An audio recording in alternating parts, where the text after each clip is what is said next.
thanks for watching my pork chop tutorial video. I hope you guys like it and try it in your own home. Something about this is it's super easy. You just gotta make sure that you get the internal temperature up to 170 so you don't get any foodborne illnesses.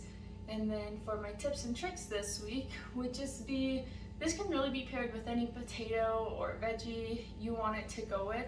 I did funeral potatoes, which I'll be rolling out a recipe within the next couple of weeks here.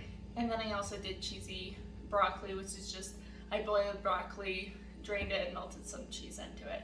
It's my favorite way to eat broccoli, but you can just steam your broccoli, or cauliflower would go really well for it. And I think that's all for my tips and tricks this week. If you guys want to see something else, new videos or new recipes, just let me know and I'll try to get those out for you. And I hope you guys have a good rest of your day.